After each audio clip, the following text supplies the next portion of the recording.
It is my pleasure to invite Mr. Mayank Kumar. He is a data scientist at Srijan Technologies. He has extensive knowledge in algorithm designing and implementing diverse AI and ML solutions, which include recommendation system, image semantics, text semantics, image extraction, ML and heuristic-based image segmentation, knowledge graphs, streaming data pipelines, and as well as data ops. His core expertise is architecting and developing highly optimized state-of-the-art ML algorithms and applications with massive scalability. Now I'll hand over to Mr. Mayank Kumar to conduct his session. Thank you very much for the introduction. So let me just quickly share my screen.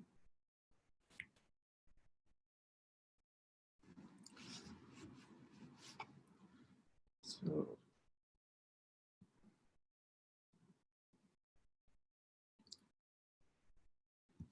all right, so I think it's visible.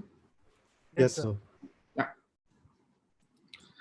Okay, so let's get started. So the topic for my presentation will be how to approach text summarization using machine learning and deep neural net architectures. So first of all, thank you very much RAIT and ACM for this well-planned talk, and thank you very much for the opportunity.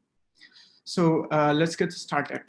So about me, as I think pretty much of introduction there's already have been given by Versa ma'am.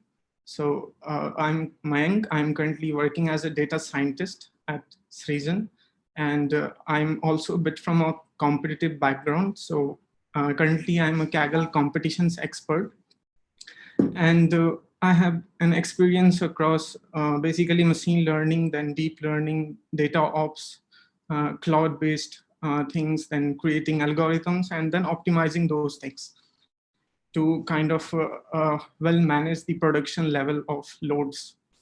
So that was all about me. So let's get straight to the things that we are going to cover in this presentation. So first we will look at, first I will give you kind of a brief introduction about what a text summarization is. So we will look at like how like industries are using text summarization and how they are leveraging a kind of machine learning approach to increase efficiency and kind of increase scalability of either workers or editors or content creators. And then we will be discussing about the various approaches, like how can we approach the text summarization, what are the different proposed methods which has been already proposed by researchers across the previous timelines. Then we will create our, then we will look at the different possible solutions. Like once we know like these are the approaches for the text summarization, then we will propose a possible solutions. We will look at from the core classical NLP approaches to current state-of-art approaches. And then after that, once we will have a kind of good intuition about all those things, then we will create our basic solution. After that, I will also give you a kind of code walkthrough in Python. So that you can have a kind of good intuition and kind of good overview that how can we create a Python-based solution. And then we will have a query session where you can ask your questions or queries related to talk. So let's get started. So what is text summarization? So let's look at this picture. So we have a document and there is some processing happening over that document and we get a summary out of that document. So text summarization is basically kind of generating a concise and shorter version of a text document. So initially we will have a text document. We will kind of process it through some sort of algorithm that we will discuss definitely in the upcoming presentation. And once that algorithm will process those text documents, then we will have a summary out of those documents. So now one question could be like, how is that going to help someone? So So let's say I'm a content creator, and my daily task is to kind of go through a bunch of articles, then read and understand what those articles are all about, and then after kind of having a good intuition about what those articles are all about, then I had to create some sort of related content from those articles. So of course it will be a kind of very time consuming job for me, as well as some for other kind of editorial experienced authors as well. So there comes the ML and DNNs at a rescue. They provide you something, some approach which is called as text summarization. So through text summarization, we can do these tasks. We can scale these tasks within a very short amount of time, and that will reduce lots and lots of our efforts. So I think now we have some good understanding of what a text summarization is all about. So let's look at the kind of formal definition of what Wikipedia and what Floyd Hub has to say about it. So Wikipedia also summarizes it in something very similar that we already have discussed. So it's a process of sorting data that represent the most relevant and concise version of the content. Now, of course, there can be a lot of problems in that concising thing as well, because you will have to keep valuable information there so that it could not be lost when you kind of sorting your text document and all those sort of things. So we will talk about these challenges in the upcoming presentations slides. Okay, so moving ahead, now what are the various approaches for the text summarization? So this text summarization is not a new thing. There has been already a lot of researches already happening in this field. And currently researchers have proposed mainly two different approaches for text summarization. So one of the approach is extractive summarization, and another one is called something as abstractive summarization. So let's understand, let's try to have a kind of understanding of what these both of the approaches are. So I have kind of two different pictures. First off picture, it's kind of related to extractive summarization. The second one is green one. It's related to abstractive summarization. So let's look at the first picture. So what we are seeing here is we have a yellow highlighter. What it is doing is it is kind of highlighting some of the important word that it thinks to be a kind of importance. And once it completed the highlighting part, then we have a summary generated out of those highlighted text. So now let's look at the abstractive approach. Then we will compare both of them and we'll try to kind of differentiate both of them. Now in the second one, we are seeing that there's a green highlighter. It has also highlighted some of the important word through some process that we will create and we will discuss. So once it's done with those highlighting, then it has also created a summary. So if you will look at both of the summary, the extractive summarization and abstractive summarization, then in the first one, what we see is like the summary, all those words that are inside the summary. So those all are kind of exactly the same as it was in the source text. There is no new words we get as a output summary as our result. And if we will look at the abstractive summarization, then there's a lot of different words that has been come out as in our summary. So one of the key difference, or one of the key differentiating feature that we may say that differentiates both of these approaches is that the extractive summarization is something where you get the summary, where you have to kind of score the sentences or words or paragraphs on the basis of some algorithm, some procedures, and then you will get the summarization of the document. But you will exactly copy pasting the results from actually what it was in the original text. But in the abstractive summarization, there can be different words that your algorithm may learn to generate by itself.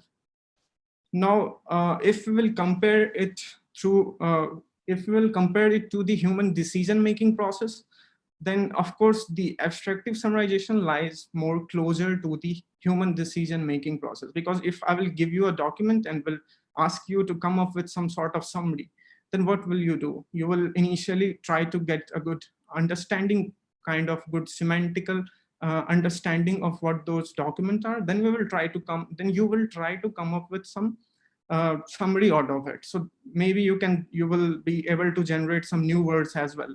Mayank sir, sorry to interrupt. You may have to zoom in a bit. Okay. So let me just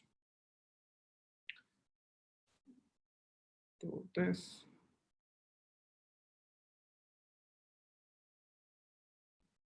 So is it visible now? Yes, sir. Fine. Thank you. Okay. Cool.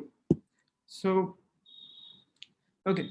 So, I was talking about the human decision making. So which one is more closer to the human decision making? So if we will talk about, then of course, abstractive summarization is more closer to the human decision making because it can come up with some new ideas. It can come up with some new words that may be not exactly what it is in the actual text, which we provided as a source. So that was all about the extractive and abstractive, both of the approaches. Now let's look at the formal definitions. So let me just kind of, yeah. So if you will look at the formal definition for the abstractive summarization and abstractive one, that's what it is kind of suggesting, as we discussed. So extractive summarization, it is kind of identifying important sections. Now, one of the important thing that we will have to kind of keep track is of that section, maybe paragraphs or maybe sentences or maybe words. So what we are seeing here in the example for the extractive summarization, so we are doing extraction on the word level. It could be over the sentence level, it could be over the paragraph level. So that will depend mostly on the size of the data that you have. So if you have some, let's say 10 or 20 different books, then of course you are going to do it on a paragraph level. So, and if you look at the abstractive summarization, then it is kind of generating a summary from the main ideas without copying verbatim. Verbatim means exactly copying something as similar as it was in the original form. So that is what an abstractive summarization is. So until now, I think we have some good understanding about what both of these approaches are. Now, these two approaches, of course, have some has a kind of very long story involved, like how to approach those. So as we are kind of limited of time, so what we will do is now we will, I'm not going to explain now abstractive summarization in more detail. Now we will be focusing more on extractive summarization, the first one. So, all right, so I think as we know what are the different approaches, now the problem is, again, if I will give you a text data, so how will you come out with some extractive summarization out of those data? Well, one approach could be to create a kind of semantic representation of sentences. Now, what is this semantic representation? So the machine learning is all about numerical computations. You perform some mathematical computations over some numerical vectors. You try to optimize some errors, which is called as learning, and then you come up with some model. So previously, when the data was less, it was a statistical model. Now data increases, algorithm changed, and now it is a machine learning. So the semantic representation here is kind of converting our text data to numerical representation so that our computer would be able to perform some mathematical computations on top of that. And then it will try to kind of compare or kind of score those sentences. So following can be used to create a semantic representation. So the first approach that I will discuss, it is basically related to some classical NLP thing. So in a classical natural language processing, what we have was, it was something called count vectorizer. And the another something that is called as tf-idf vectorizer. So let's try to have quickly a good understanding of what both of these approaches are. So what is tf-idf vectorizer? So tf-idf, it stands for term frequency and inverse document frequency. So let's say we have two different documents. So document A is about the man went out for a walk, and document B is about the children sat around the fire. Now, if we will kind of transform it through count vectorization, then count vectorization is something also which is called as TF. The TF term in tf-idf is basically a count vectorization. So TF is, as I already told, it's a term frequency. So term frequency is nothing but how many times a given term has occurred. So the formula is very simple. It's you just have to count the number of times a given word has occurred, and then you have to kind of normalize it through some way. So one way of normalizing it could be is to divide those frequency term with the length of the document. So let's look at some example. Let's try to come up with let's try to find the term frequency for document A, the term.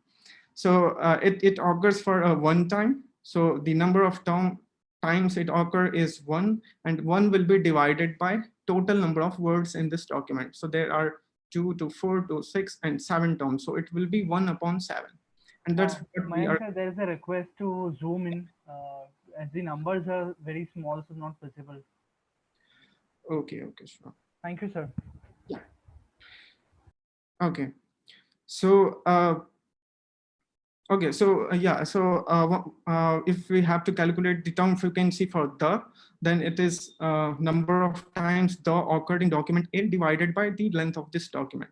So we will get 0.142857 as the value. Now, just a second. So the next thing is calculating inverse document frequency. So as tf-idf is combination of both of these mathematical computation. So we will now introduce you with the inverse document frequency. So inverse document frequency is kind of a penalizing thing. So what it does is, let me just zoom in. So, all right. So yeah, inverse document frequency, we have log, and there's capital N. N is basically total number of documents that we have. So here we have two different documents, and DF is the document frequency of a given term. So it is like in how many documents a given term appears. So if we will look at then it appeared in two different documents. So it occurred in document A as well as in document B. So the document frequency of will be 2.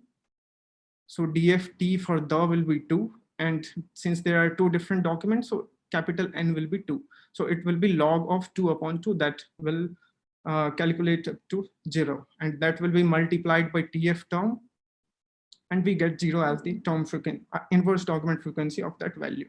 So if we will combine both of these terms, then we will get something which is this one. So term frequency inverse document frequency, the combined formula looks something like this one. Now let's move ahead. So, okay, so now we have some understanding about what is count-based techniques.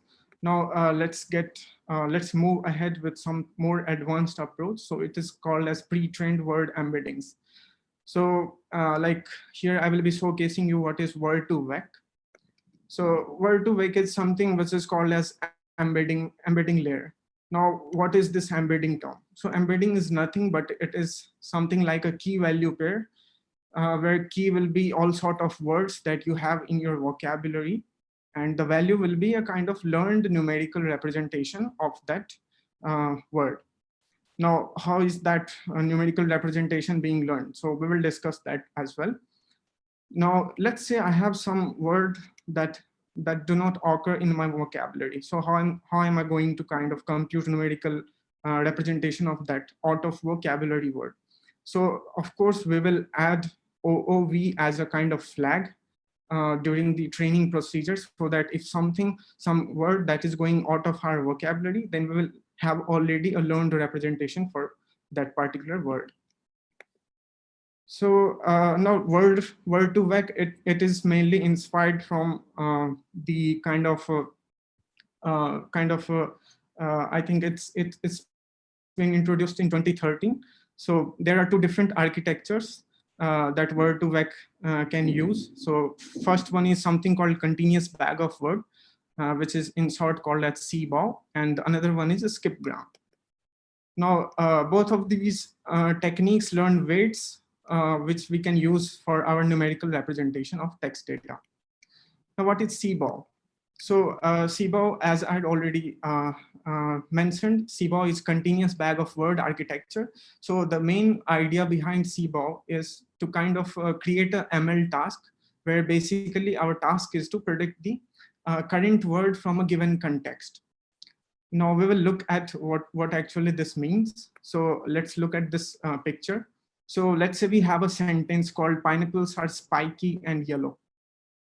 So now if we want to calculate the kind of CBOW, if we will just follow CBOW architecture and CBOW architecture, then for the target word, if we will select it as a spiky, then for that target word, we will have their context as pineapples are and yellow. Now here I'm selecting 2 as a window size, like I'm taking 2 words which are left from a spiky and right from a spiky. So you can also adjust these windows values as well. So if we will formulate this problem, then we get something like this. So we will have an input as pineapples, then we will have to predict spiky. Again, if we have input which is called as R, then again we will have to kind of predict spiky. So these kind of training that we will have to kind of carry on. And if we are performing this type of training procedure, then it is called as continuous bag of word architecture. Now there is another approach which was proposed. It is something called as skipgram. So skipgram is kind of the mirrored architecture of that CBOW. So here we have a single word, and from that single word we have to kind of predict its context. So again, we are taking the same previous sentence as our example. Now, if we want to predict the context for spiky, then its target will be these 4 different terms: pineapples are and yellow. Again, we are taking 2 as a window size here, like we are taking 2 left and 2 right words for the input word spiky. And our problem will formulate into something like this one. So now we will have an input spiky, and all of the time our model have to predict these outputs. Like it will have to predict pineapples whenever it will see spiky, then R and yellow. So I will not dive much deeper into what skipgram and what CBOW are. So basically my main motive was to kind of give a basic intuition about what are these things. Of course, it will take a lot of time to kind of go through these single architectures, try to understanding them as well. But since we are limited on time, so we will just continue moving further. So, okay.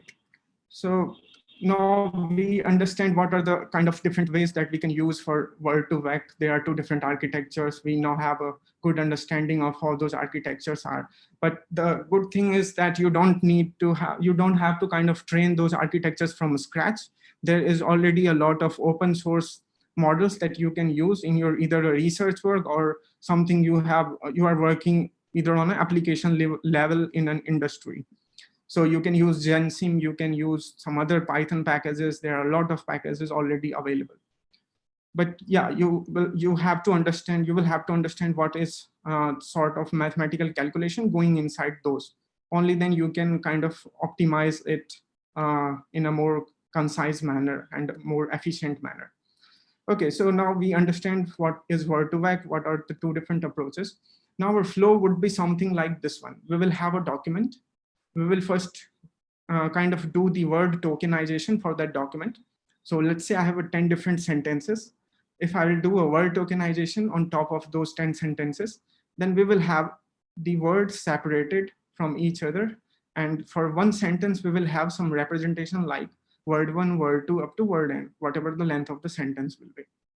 Then after that, we will have to do some padding like thing so that all of those vectors are of some unique shapes. so that you, because if you will see, the problem is like the sentence could be of different length. So the ML algorithm doesn't accept the data basically in that format. You will have to kind of make it unragged form. So that is what padding is. So once you will do the padding, then our embedding layer will be prepared. So it will basically know a key value pair. Now you will have the representation of each of the word that you have in your vocabulary, and you can just look at, you can just look up inside this embedding layer for a word, say cat, and you will get the numerical representation of that word. So through this flow, we can convert our document to semantical numerical representation. So that covers our pre-trained word embedding approach. Now the third approach is the current state of art. So I think most of you have already heard about BERT. Most of you even have worked over it as well. So it is currently the best state of art approach, and it has kind of proven as a state of art on many different tasks. I think it was when the paper was released, the authors mentioned it outperformed on 11 different tasks subsequently. So, so what is BERT? So let me just quickly go to what is BERT. Now BERT, what is BERT? BERT stands for bidirectional encoder representation from transformers. Now, of course, it looks fancy. So I will like try to kind of give you a high level overview, like how BERT has been trained, how we can use the BERT. So it is basically a kind of pre-training step that has been done in two different NLP tasks. So there was one task which is called as masked language modeling, and another task which is called as next sentence prediction. So BERT is basically trained with keeping in mind these two different tasks. And the authors found that when they are training on both of these tasks, then the model outperformed all of the squad benchmarks, then question answering benchmarks, and a lot of benchmarks. So, so now the one of the fascinating thing is like why BERT outperformed most of those things. So the basic idea is like BERT is taking care of a context.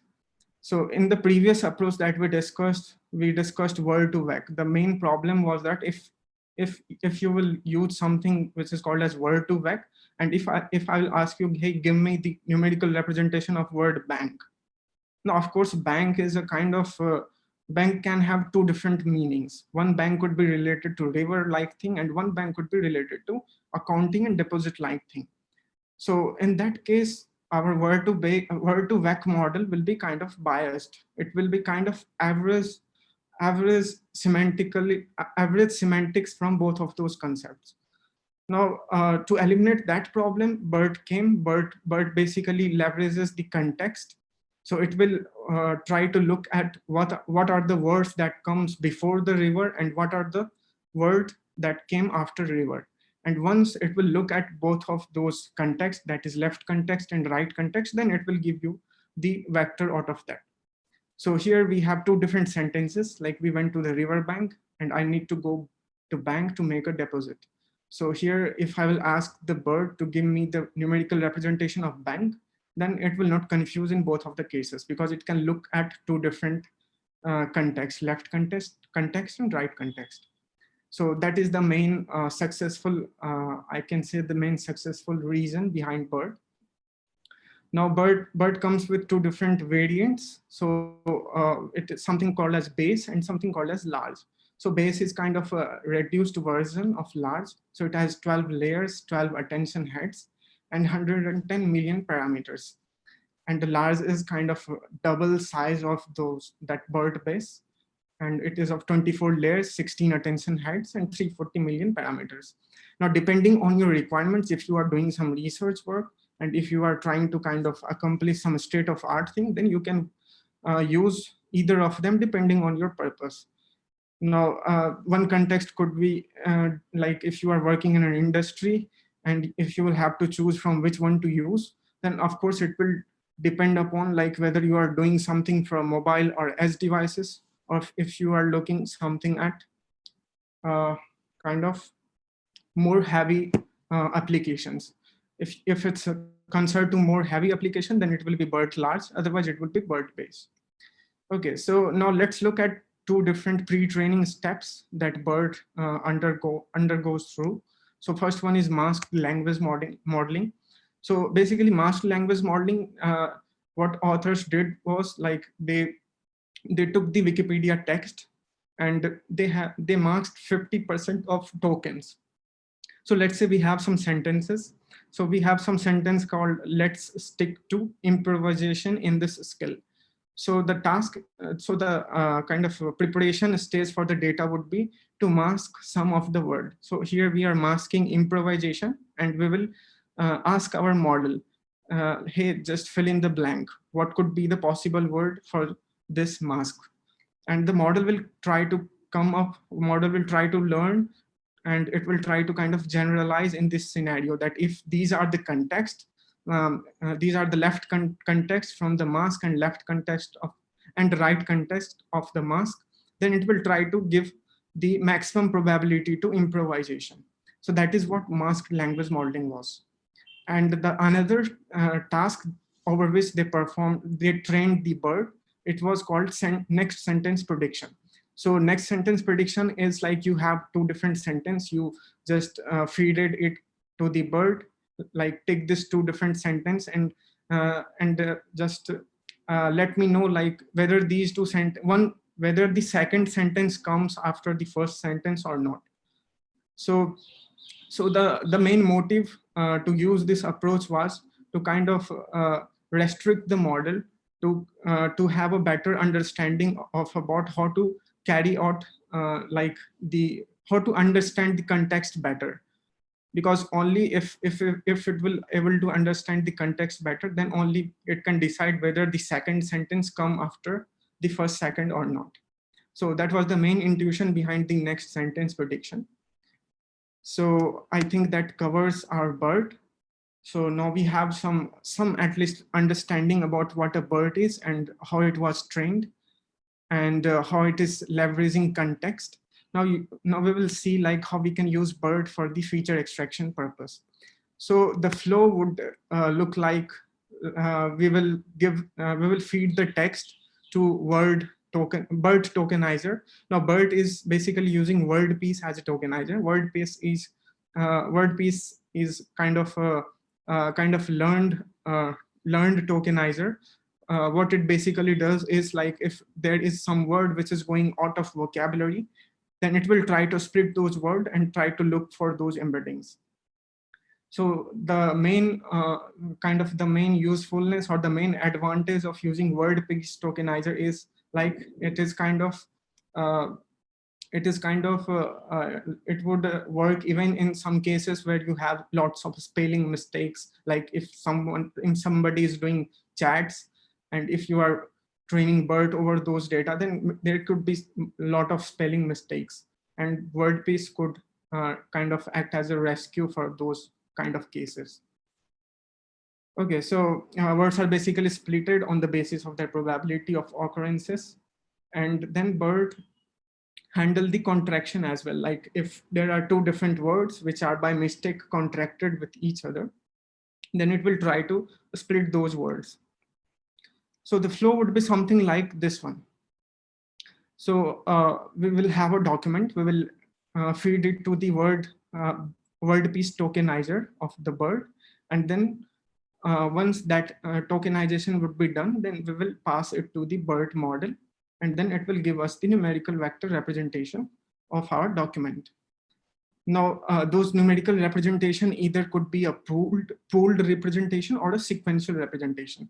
So if you will use some, let's say if you are using some Python model, Python wrapper for the BERT, then there's an option where you can use either a pooled representation. So pooled is basically the CLS thing. So CLS is kind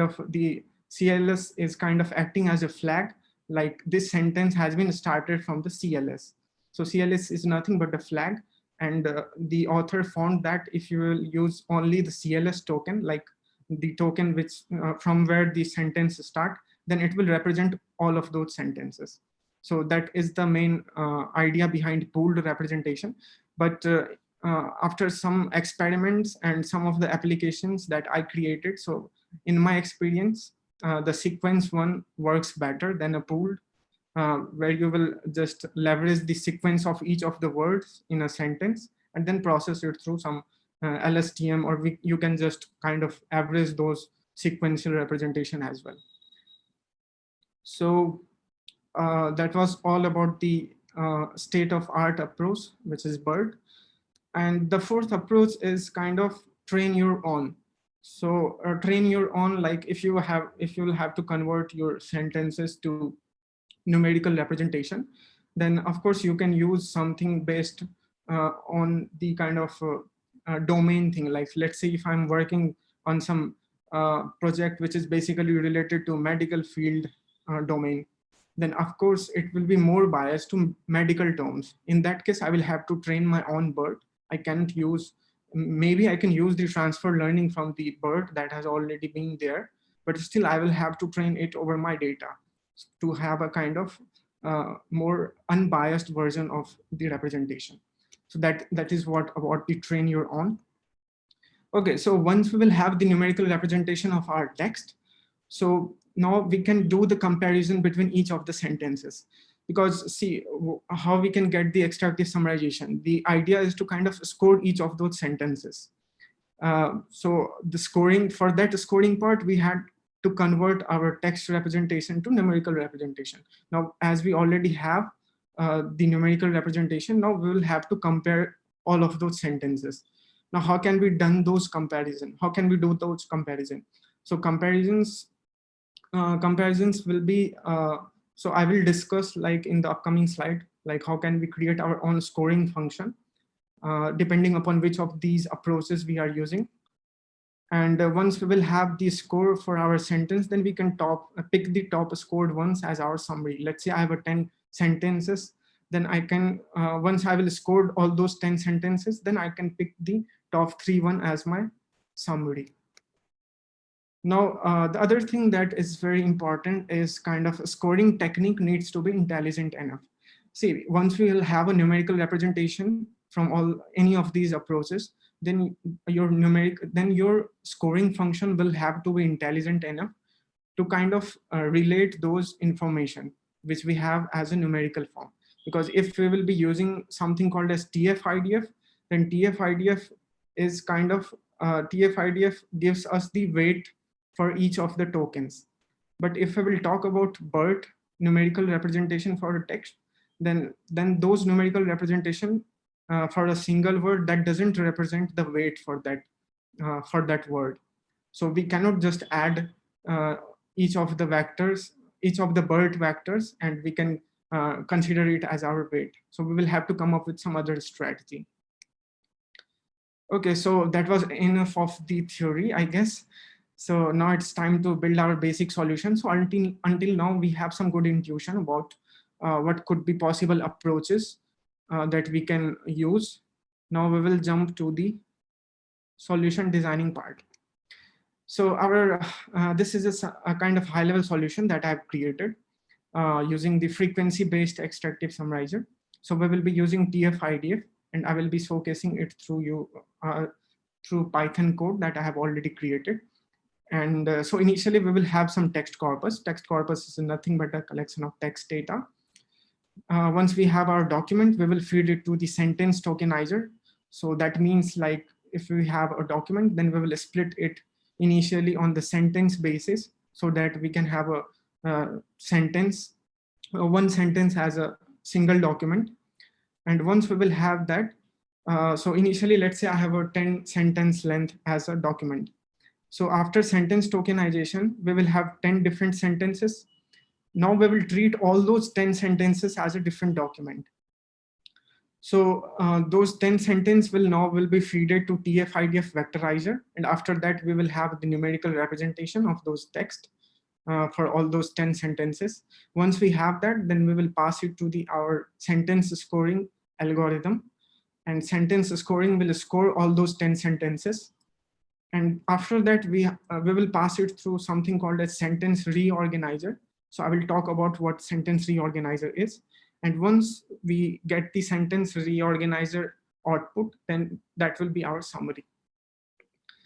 Okay, so we now understand what a text corpus is. We also know about like what a sentence tokenizer is, and we have some good briefings about tf-idf as well.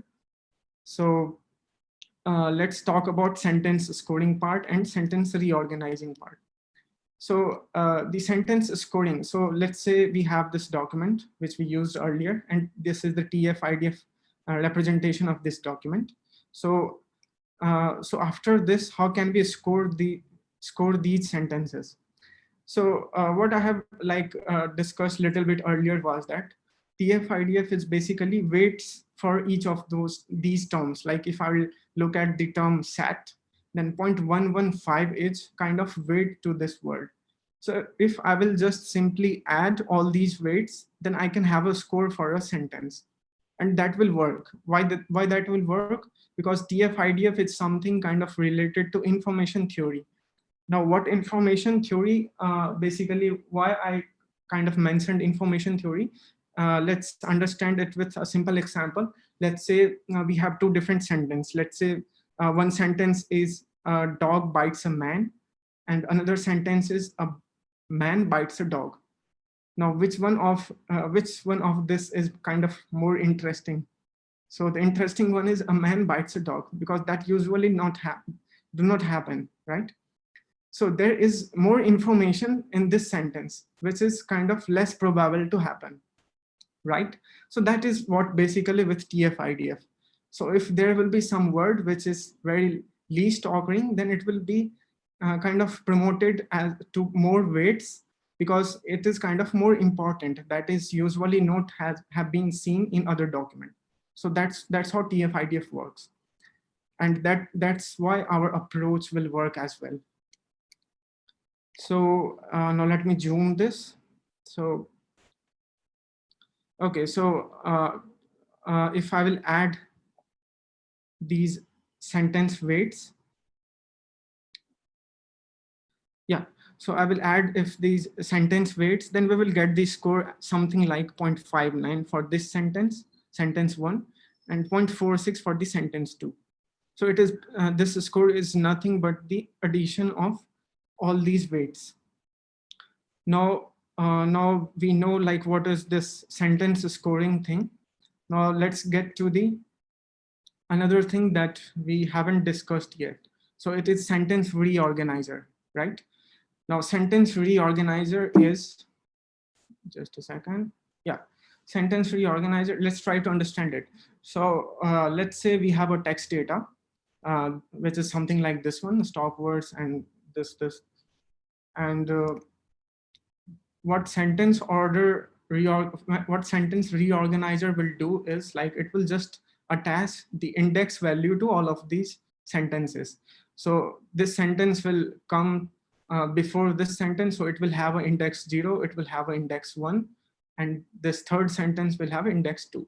So it is basically kind of remembering the ordering for each of these sentences. Okay, so once we will have these ordering, we will save it into any data structure. So basically a key value data structure. In Python, it is basically called as dictionary. So we will save it into a sentence indexer.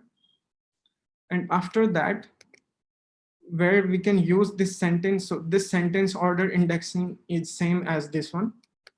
So we have now sentence order indexing. Now, once we will do the scoring part, so let's say we had this document, and when we will score this document on the basis of each of these sentences, then we can have something like this kind of representation, right?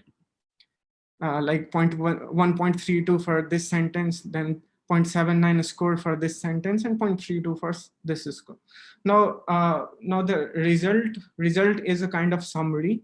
So what initially I had mentioned, like we will pick the top n as a summary. So let's say I want top 2 scored sentence as my summary. Okay, so from the scored sentence, I can quickly select the first two of these as my summary. Now the problem is I have both of these sentences. Now in which order I will kind of arrange both of them, right? Because some context may appear in a kind of ordered manner. If you will reading some story about some something, then there may be some event happening earlier and that is carrying forwarding in the next sentence. So the ordering should be in a right way, right? So for that purpose, we will use this sentence order indexing. So what we can now quickly use is like we will quickly pick this two top sentences and then we will get the index for both of these sentences. So if we will look at the index value for this sentence, so it has an index value 2, and for stop words, this one sentence we have an index value 0. So that means like we can easily conclude that this sentence comes before this sentence. So it should be placed in an initial kind of initial manner, and the next one should be this one, right? So once we will kind of do the reordering based on the indexer, then we will have some result that will look like this one, which will be our final summary. So that was all about it. Now we will move to the next part. So the next part is let's be practical. So that was all the theory that we have discussed. Now it's time to kind of go through the Python code for the solution that we have discussed currently. So we will be implementing this solution through Python. So I will be showcasing each one of these steps in Python. So I have my code ready here. So I'll zoom it a little bit. Okay. So first I'm importing some required libraries, obviously. So I will be using sklearn, spaCy, and a NumPy for the computations that we will be carry forwarding. Then I'm loading the model to kind of do sentence tokenization. So because we will have to do sentence tokenization initially. So for that purpose, I will be using spaCy. Then after sentence tokenizing, I have a text corpus here. So I have just copy pasted a news article from some site. And once we have our text corpus, then we are doing here the sentence tokenizer part by using that tokenizer that we have earlier created as an NLP. Okay, so once we have a sentence tokenizer being performed, so we will have something like this. So our text document is kind of tokenized as a sentences. Now we will create our sentence organizer. So this will be this box. So sentence organizer is doing nothing, but it is just remembering the ordering of each of the sentences. So our sentence reorganizer output will look like this one. So this sentence comes on the 0 index. Similarly, this sentence comes at 1 index, and similarly, this sentence comes at 12th index. Now it's time to create the tf-idf vectorizer.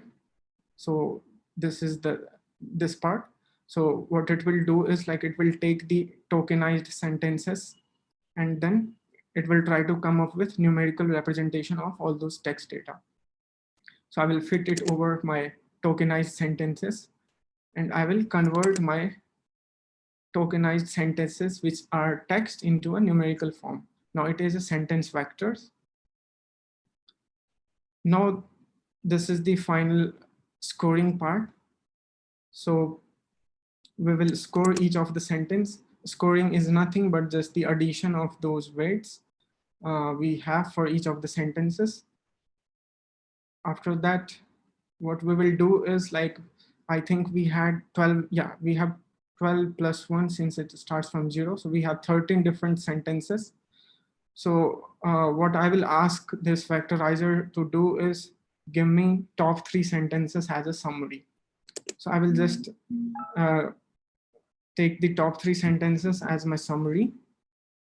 And once I will have the top 3 sentences, then there will be this sentence reorganizing part. So I will reorder those scored sentences in a correct manner by using that sentence reorganizer that we created earlier. And once we did that, we have our summary, which looks like this form.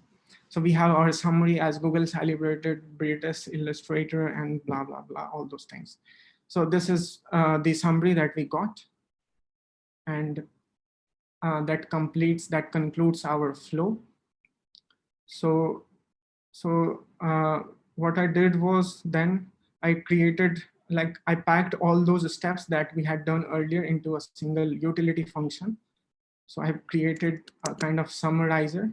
Now we can give this summarizer simply any text corpus and it will come up with. Sir, a little bit more zoom is needed for the participants they're asking for this notebook. Okay. But I understand the code is very long. Will not come if you zoom it further. But considering they're not able to view the content right now. Okay, so is it better now? I think it should be better now, right? So, okay, so this is the summarizer that I've created. So there are all of those steps that we have in our solution. So I have just kind of packed those steps here. And then we are getting summary as our final outcome. So I will share this notebook with everyone, all right? So that they can use or play with it. Okay, so that was all the kind of practical demo that I wanted to showcase. And now the next thing is the question session. So yeah, so if anybody have any question, they can share, they can ask, and I will try to kind of give some answers out of that. So, yeah. Yes, sir. Thank you for taking such a wonderful session with all these advanced techniques first. Yeah. Okay, so there is a question from the Indra Kumar, Bengaluru. Yeah. Which language should we prefer to implement large amount of data to get summarized? So for some large amount of data, so I think Python is the most suitable one. But if you will talk about scalability, like if you will talk about some really, really large data, then I think in that case, you can use Scala. Scala has also lots of libraries built in inside it. So you can use that as well. But I think Python should work in most of the cases. That depends upon how you are implementing it, because there are a lot of possible scenarios where you can optimize it to great extent. And at Sreesan also, we are mostly using Python in our backends and front end and all those ML applications that we are working on. So mostly we use Python as well, because there are a lot of advantages, because there are a lot of things already being there in the as an open source resources that you can directly plug and play. So that's why I think Python would be the most suitable one. But if you are really wanted to scale it really, really further, then Scala will be the preferred option. Okay. The Professor Pragati Chandan Khede, Yeah. does the hash or @ will consider by the BERT, which you usually find in Twitter or FB? Sorry, what was that? Does the hash or the @ symbol, which we consider will consider by the BERT, which you usually find in Twitter? Yeah, so basically BERT is really, really customizable. So whatever the things like hashes or some any @ and all those things. So I think those are basically already inside the BERT, because see, the approach what I discussed was BERT is using something called as word piece tokenizer. So what it will do is, like, if there is nothing, if there is a word which doesn't occur as a normal form, like let's say a big spelling mistake, then it will try to break it more further and further. And lastly, it will reach to single character representation for that. And if it will reach to single character representation, then of course there will be all those characters already there. But even if some character is not there, like some Hindi word or some Chinese word or something like that, then you can create your own vocabulary as well. And then you can append it to the BERT, and it will try to learn the representations from those custom created vocabulary as well. So there is no limitations, you can do anything. Okay. There is a question from Mr. Hauf, the assistant professor from the government Zirtiri Resident Science College, Mizoram. If you want to perform a text summarization in our own language other than English, for example, Hindi and local languages, what will be the summary steps for? So if we will do like, yeah, let's say if I want to do the text summarization in Hindi, so the main problem is you will have to kind of come up with some semantical representation, some numerical semantical representation for that language. So there's a very good news, because there's a multilingual version of the BERT as well, which you can use. So that has been trained over more than 80 languages, I think, and Hindi and some lots and widely spoken languages are already there. So you can use multilingual version of the BERT as well. And through that, you can numerically vectorize your text data, and then you can do some sort of computations like comparison between sentences and come up with some summary. So in that case, multilingual, we can use multilingual version if that is available. Otherwise, we will have to kind of build it from scratch, depending on our requirements. Okay. Thank you, sir. Thank you for such a nice session. Okay. Thank you, everyone. Thank you Mayank, sir, very much. this is Madhav here. Yeah. Sir, I enjoyed your session thoroughly. I now cannot hold myself back from asking you a couple of questions, although I'm not supposed to being a host, but I'm very much interested about this. Yeah, So, yeah, please. my first question is, sir, the challenge associated with trying to, get the summary or the kind of emotion associated in a data which has a lot of sarcasm in it. Yes. So, can you throw some light on it? So of course, yeah. So uh, it's also not a new thing, I think, because I have seen Yeah. lots and lots of posts and lots of papers already there for the sarcasm detection. And I think there has already been a competition as well over Kaggle or somewhere else, Mhm. through like where they introduced some sarcasm data set, and the task was to kind of come up with a model that could predict whether it's a sarcasm or not. So in that case, I think you can look at what are the approaches that has already been provided, that has already been there. And I think that will be a kind of starting point to explore it more further. Yeah. Yeah. All right, sir. Thank you. One more question. Yeah. For many of our participants, many of them are students. They have just started their learning with Python and machine learning. So, what would be your advice to them? How to approach Kaggle competitions to reach a level where you are currently? So I think it's nothing but a practice, because data science is a really very big field. There are lots and lots of things. So if you are a beginner, then of course you might be thinking like where to start. There are lots of things to cover. And if you will remember one thing, then you will just forget another thing. So the best way is to kind of do more hands-on over these things, because once you will have a kind of practical insight from some algorithm, then it will be a kind of huge bonus for you to not to kind of, you don't have, will have a problem to recall it again, because you already have gone through the all the procedures, you have gone through the tuning, you have gone through all those parameters that affect a particular algorithm. So for algorithm, I would say just practice more and more. Now, where to start? So initially, I think Python would be a great way to kind of make yourself adaptable to Python, because there are a lot of open source things in Python which you can use, and those are easily available. Second thing is like you will have some intuition about statistics, probability, and maths as well. So there are a lot of courses. You don't need to purchase those courses as well. There are lots of resources already on YouTube from Khan's Academy, and And from CenterDex channel, there are lots being applied machine learning courses as well, which you don't need to purchase as well. So those are freewares. You can just look up at those things. And once you will have some basic understanding of what are the algorithms, why it's being used, then you just have to kind of start with something. So go to Kaggle. There are lots of basic level problems. Just to start with those things.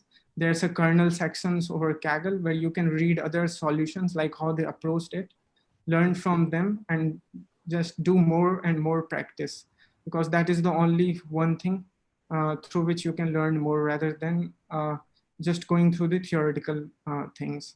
So I think, yeah, those are the things that needs to be kept in mind.